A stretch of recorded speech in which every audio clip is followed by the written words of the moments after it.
Hello guys, I am advocate Suresh और इस video में हम बात करने वाले हैं डाइवोर्स कैसे ले सकते हैं। यानी कि हम तलाक कैसे ले सकते हैं जब कोई हस्बैंड और वाइफ उनको लगता है कि वो दोनों एक साथ नहीं रह सकते, तो वो डाइवोर्स के लिए प्लान करते हैं। तो बात आती है कि डाइवोर्स को किस तरीके से ले सकते हैं और इसके कितने प्रकार होते हैं। तो देखिए, जो डाइवोर्स के यहाँ पे टाइप से दो तरह के डाइवोर्स लिए जाते हैं, यानी दो तरह से तलाक होता है। एक होता है म्यूचुअल कंसेंट, जिसका प्रावधान दिया गया है section 13 B of the Hindu marriage act के अंदर, और दूसरा सेक्शन 13 के अंदर, जिसको हम एक तरफा यानी कि कॉन्टेस्टेड डिवोर्स पिटीशन कहते हैं। तो पहली चीज को समझते हैं।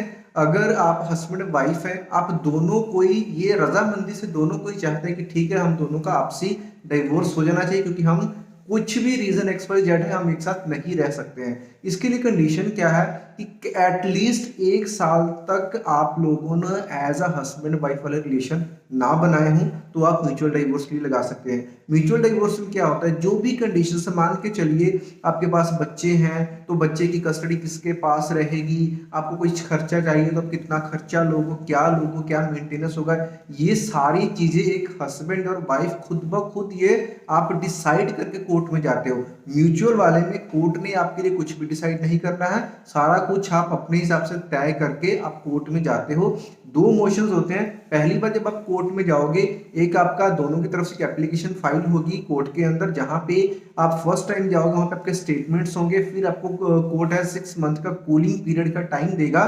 कि 6 महीने के बाद आप दोबारा आइए कोर्ट में। अगर फिर भी आपके बयान नहीं चेंज होते हैं, अगर फिर भी आप चाहते हो कि नहीं मुझे डाइवोर्स चाहिए तो चाहिए ही, तब क्या करता है कोर्ट, आपको डाइवोर्स की डिग्री दे देता है, यानी कि आपको डाइवोर्स मिल जाता है। कुछ केसेस में कुछ ऐसे जजमेंट्स हैं जहां पे कोर्ट चाहे तो 6 मंथ का जो कूलिंग पीरियड है उसको वो खत्म कर सकता है, बट जनरली ऐसा नहीं होता। 6 मंथ का मिनिमम टाइम तो लगता ही है। उसके बाद में बात आती है दूसरा, यहाँ पे जो पिटीशन होता है कॉन्टेस्टेड पिटीशन, यानी कि एक तरफा डाइवोर्स, जिसमें क्या होता है, या तो वाइफ चाहती है अपने हस्बैंड से डाइवोर्स लेकिन हस्बैंड नहीं चाहता है, या फिर हस्बैंड चाहता है तो वाइफ चाहती है कि वो डाइवोर्स नहीं देगी।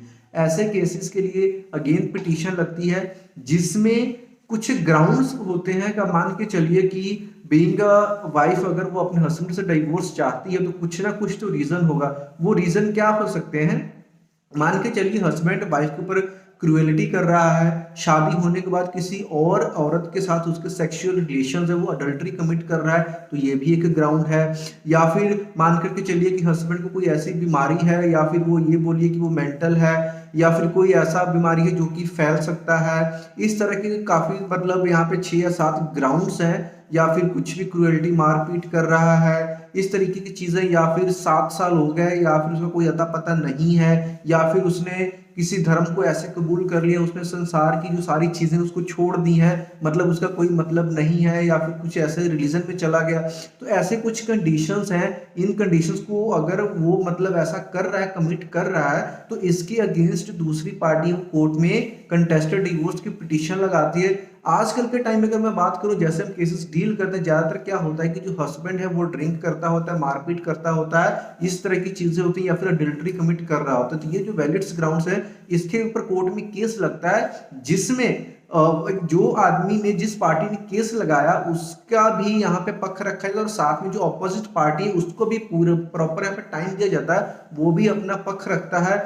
यहाँ पे एविडेंसेस करवाने होते हैं, प्रूव करना होता है कि सामने वाला बंदा गलत है, और सामने वाला बंदा ये प्रूव करता है कि नहीं मैं गलत नहीं हूं, मुझे डाइवोर्स नहीं देना है।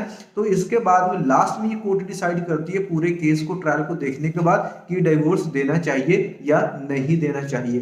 तो इस प्रोसेस में जो टाइम की बात करूं तो कई बार तो टाइम 1 साल, 1.5 साल, 2 साल, 3 साल तक भी लग सकता है, ऐसा कुछ भी इसमें फिक्स्ड नहीं है। लेकिन यहाँ पे section 21 B of the Hindu marriage act में ये यहाँ पे प्रावधान दिया गया है कि ऐसे केसेस को कोशिश किया जाना चाहिए कोर्ट की तरफ से कि 6 महीने के अंदर अंदर खत्म किया जा सके। लेकिन जनरली अगर बात करूं तो ऐसे केसेस में टाइम तो लग ही जाता है। इस तरीके से आप दो तरीके हैं जिससे आप डाइवोर्स ले सकते हैं। अगर आपको डाइवोर्स लेना चाहते हैं, कुछ प्लान कर रहे हैं, कोई डाउट है, क्वेश्चन है, तो कमेंट करके पूछ सकते हैं। चैनल के ऊपर नए हैं तो सबसे पहले तो वीडियो को लाइक करें और चैनल को सब्सक्राइब करके बेल आइकन को दबा लें, ताकि इस तरह की इन्फॉर्मेटिव वीडियोस आप तक पहुंच रहे। सबसे पहले नेक्स्ट मिलते हैं नेक्स्ट वीडियो में, तब तक के लिए बाय बाय।